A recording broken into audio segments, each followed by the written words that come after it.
Morning, everyone. Gosh, everyone's a bit depressed now. I'm going to try and lighten the mood. Okay, so I'm going to talk to you about social mobility and the new way of talking about diversity, or is it?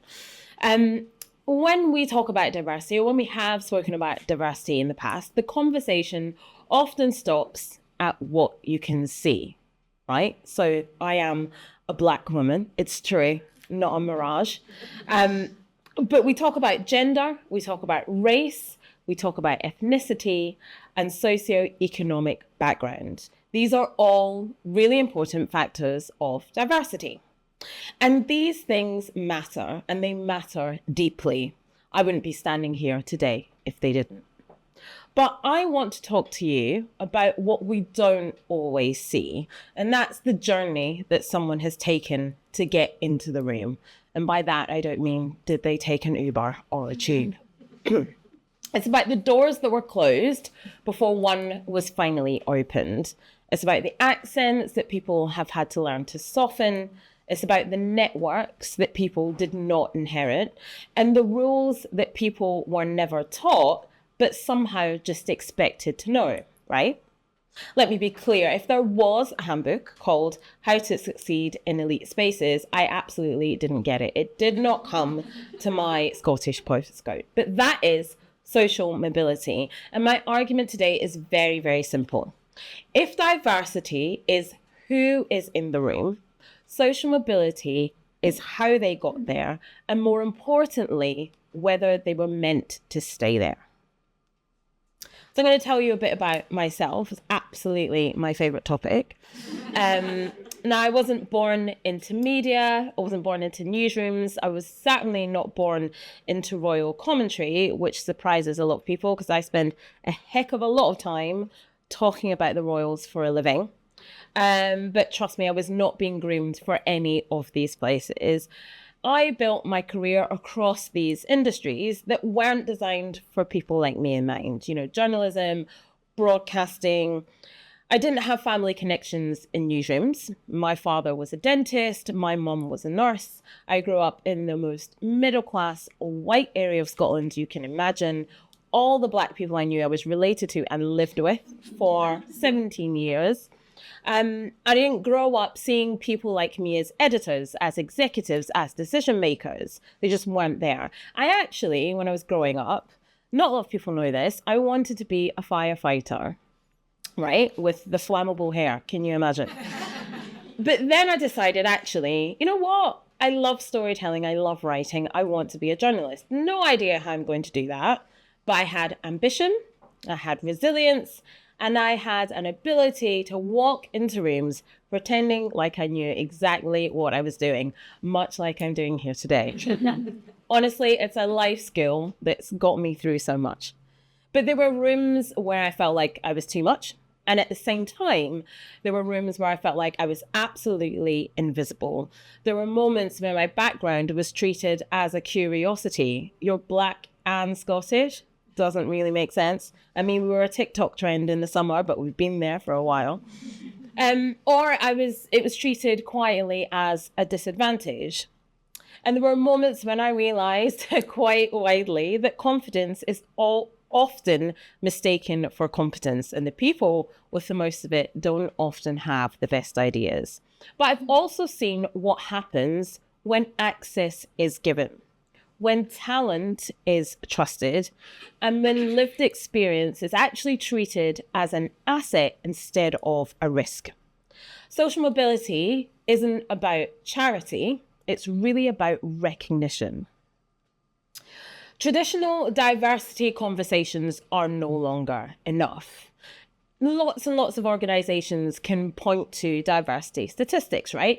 That's progress, but numbers don't give you the full story because you can increase diversity. And that's, quite simple to do, but you can do that without increasing opportunity, right? You can recruit diverse talent, lots of people that look different, but you can still expect them to work twice as hard for half the recognition, navigate those unspoken rules alone, code switch constantly within the workplace to survive, and then burn out quietly.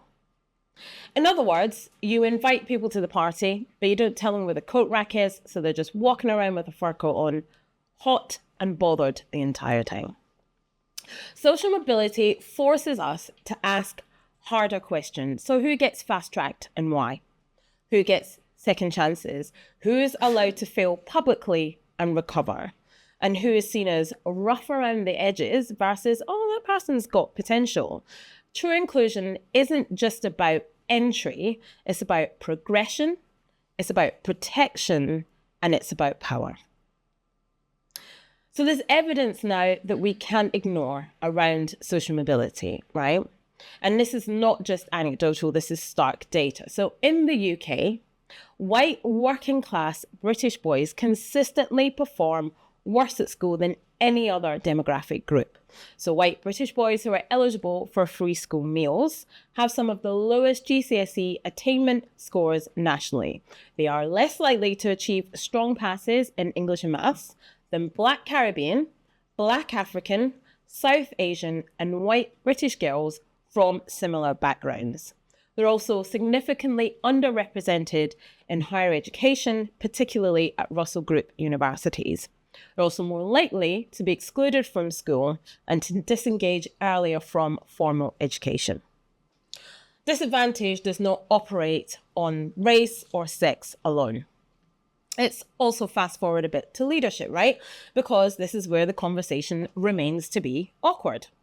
In the UK, women make up around 43% of board roles in major companies. And that sounds good. I think that sounds all right, right? But when you zoom in on the facts, Black leaders overall hold around 1% of senior executive roles in FTSE level companies. And when you narrow that down to Black women, we're talking about less than 1% of top board and executive positions. Which means that, statistically speaking, if I was to walk into one of those boardrooms, I would be very much a surprise. Oh my God, I'm one of them. And that's not because Black women lack ambition or ability, but because the systems are very good at recycling the same types of leadership profiles over and over again. So yes, diversity has improved, but social mobility asks a sharper question. Who actually gets to stay, rise, and lead once they are through that door? Class, gender, geography, and expectation intersect at this moment. And when we ignore that, we miss people who are quietly falling through those cracks.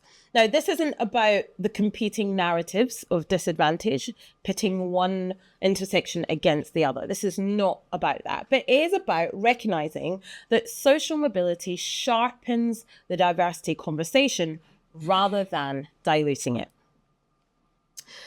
Now, social mobility, I think, is the missing lens when it comes to diversity. It changes how we understand diversity, I think, in three key ways. So the first way is it centers class and background. Not everybody starts from the same place.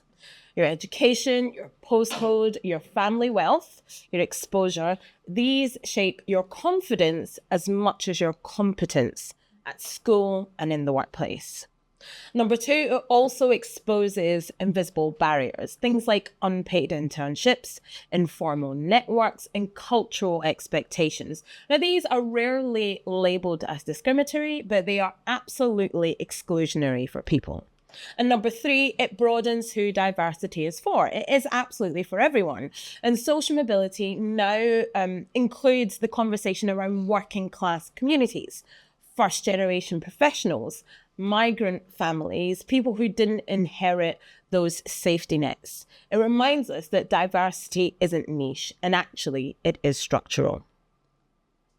So organizations have now got to do things differently. If they're serious about social mobility and serious about diversity, they need to move beyond statements and into systems, because inspirational posts or slogans absolutely do not change people's lives. That means it's about valuing people's lived experience alongside their qualifications. It's about making the progression pathways absolutely transparent. It's about sponsorship, not just mentorship. It's about paying people fairly for their access and their labour, and measuring retention and advancement just as much as you measure your recruitment. And crucially, it's creating cultures where people don't have to leave any part of themselves at the door. You need to create workplaces where people show up 100% as their authentic selves. Big hair, Scottish accent, everything that involves, and without a code switch in sight. Because nobody does their best work while they're performing a version of themselves that they feel will be acceptable in that workplace. So to conclude, diversity isn't broken, and it absolutely isn't irrelevant, no matter what some people across the pond may tell you. But what it is incomplete. True diversity allows us to harness the best talent from all across society. And social mobility gives us a fuller and more honest language around diversity, one that recognises effort as well as excellence, barriers as well as bias. I'm proof that talent exists absolutely everywhere, but opportunity doesn't. So the question for all of us in this room is, are we brave enough to redesign the room and not just change who's allowed inside it? Thank you.